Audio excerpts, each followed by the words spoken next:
from the diplomatic breakthrough of the international leaders' declaration in New Delhi at the G20 to the historic move of admitting the African Union into the group, the 18th edition of the G20 was a resounding success held at India's capital of New Delhi. That's not all. International leaders also signed an agreement for a new multinational port and railway system that will now connect the Middle East with South Asia on the sidelines of this historic event. We will decode all of this and much more on this edition of the show. Hello there, you are watching Inside South Asia with me, Dasania Tauda.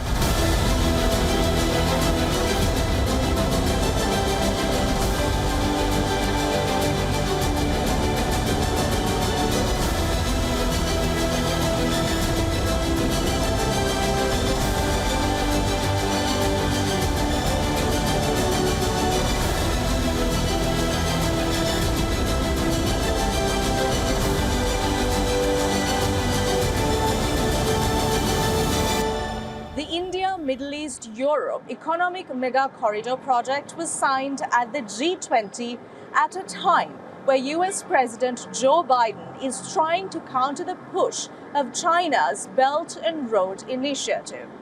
It is also a measure by the US President to push forward the Washington as an investor and as a country that developing nations in the G20 grouping can rely on.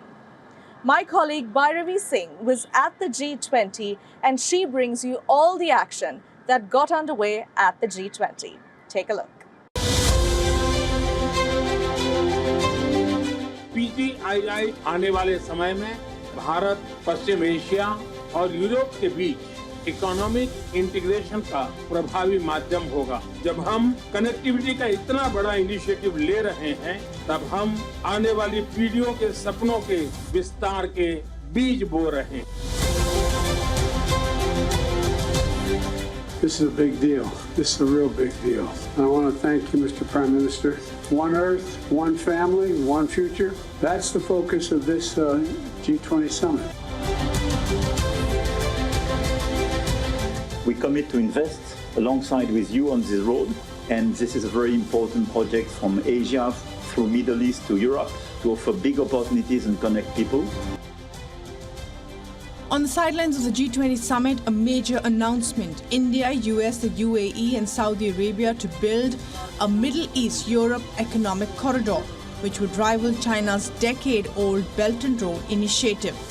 A historic project that will also include France, Italy, Germany, the EU, stimulate economic development through enhanced connectivity and economic integration between Asia, the Arabian Gulf and Europe. This is nothing but historic.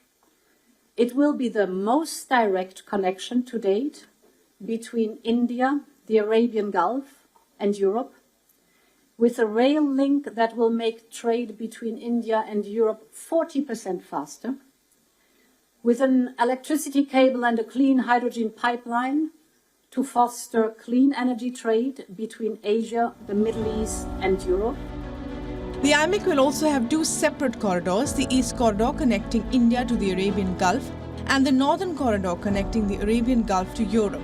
Ship-to-rail transit network will supplement existing maritime and road transport routes to, from and between India, the UAE, Saudi Arabia, Jordan, Israel and Europe. This is not just going to be a railway link, but also a link for ports and other gas line connections as well. The interesting bit of this is that America and India want this to also link Israel.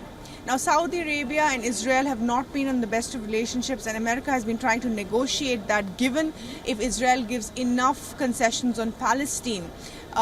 This in itself would mean that Saudi Arabia and other Arab world are warming up to Israel, and there could be a change in that geopolitical relationship as well. The aim is to enhance economic cooperation, generate jobs, transform integration of Asia, Europe and the Middle East. Jake Sullivan, Biden's national security advisor, hailed this as America's effective leadership. The corridor is likely to cut trade time between India and Europe by 40%. The announcement of IMEC, however, has brought sharp reactions from countries like Pakistan, China and Turkey.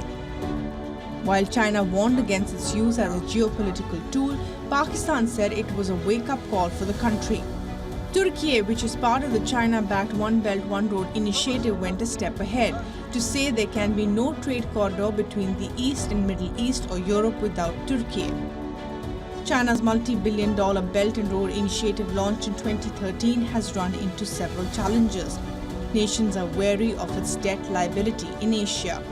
While Italy, the only G7 nation that was on board the BRI, has announced its plans to quit the initiative, saying it did not bring the results it expected. BRI, just like India's new corridor, envisions connecting China with Asia, Africa, Europe with a network of land and sea routes, rebuilding the old Silk Route.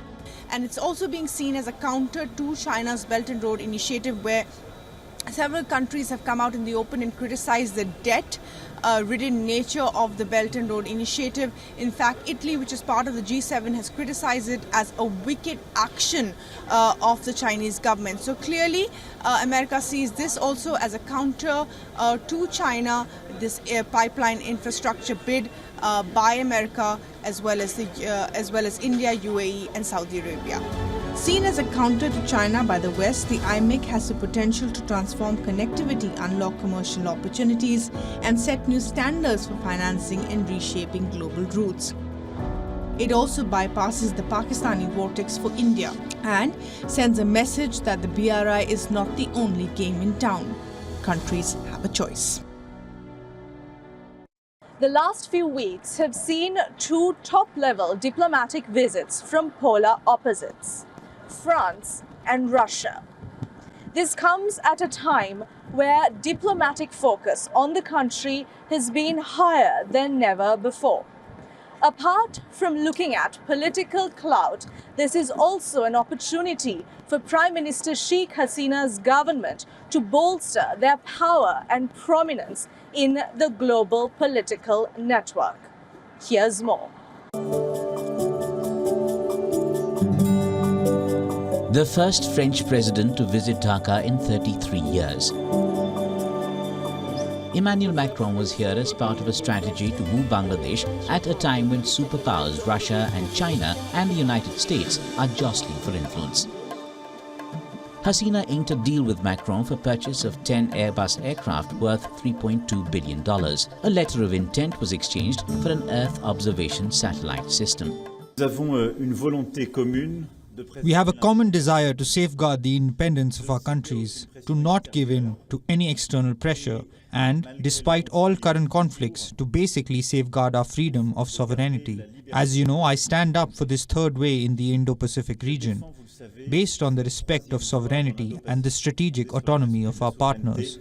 Et l'autonomie stratégique de nos partenaires. To ensure the geopolitical stability in the Pacific region, leaderships in both Bangladesh and France will play responsible roles. And this is just one end of it.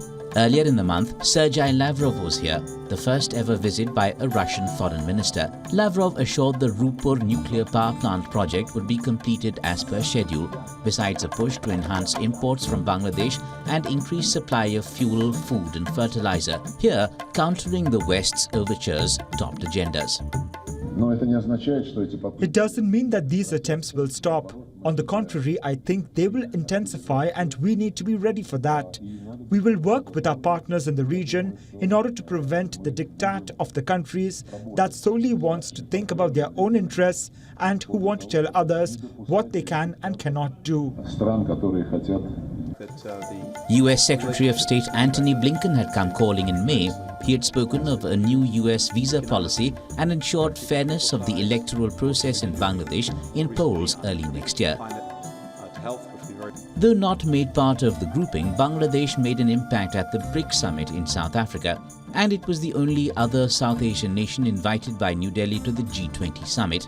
Multiple factors are involved in what many see as Bangladesh's rising clout, extending from economic to geostrategic.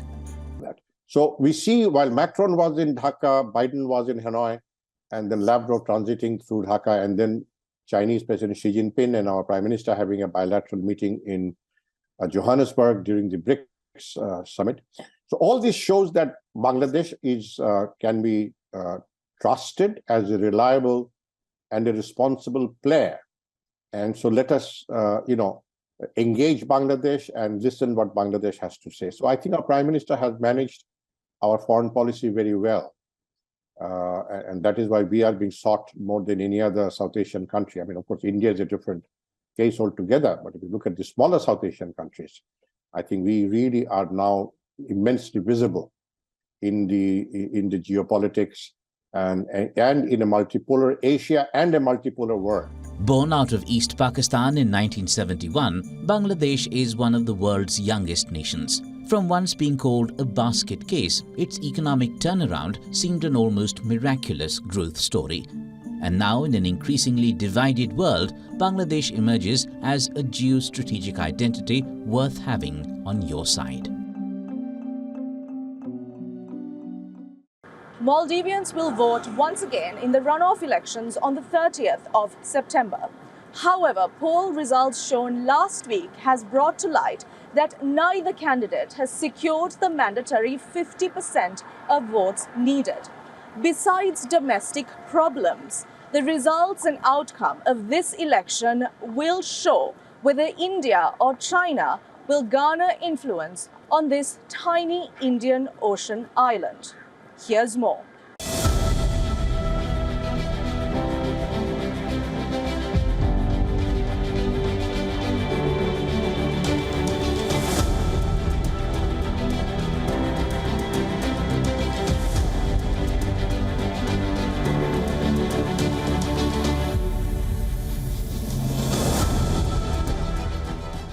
The two men at the top of the pile of three presidential candidates in the Maldives. On the left, the incumbent President Ibrahim Mohamed Soli, pro-India Soli, leads the Maldivian Democratic Party. Soli won 39% of the vote. On the right, main opposition candidate Mohammad Muitzu, who won 46% of the vote, 7% ahead of Soli. Muitzu is distinctly anti-India and promises to remove all Indian soldiers there. More importantly, he is strongly pro-China. The third player with this 7% is Ilyas Habib of the Democrats Party, led by former President Mohammad Nasheed, who broke away from the ruling MDP. And which way he tilts, who he supports, will be critical. Both India and China are vying for influence in the small state made up of some 1,200 coral islands in the Indian Ocean. It lies on the main shipping route between the east and the west. Like never before perhaps, the outcome of last Saturday's poll showed a nation divided between pro-West values on one hand and China-leaning ideologies on the other that view Western values with suspicion. A lot now depends not on the frontrunners but on this man, ex-President and present Parliament Speaker Mohammad Nasheed. Nasheed had quit the ruling MDP in June this year. India had backed Soli over Nasheed. 3 months on, there are hints Nasheed may back Mohammad Muitzu despite his strong anti-India stand. The next few weeks will decide which way the wind blows, and more prominently, whether the Maldives tilts towards China in the Indo-Pacific scheme of things.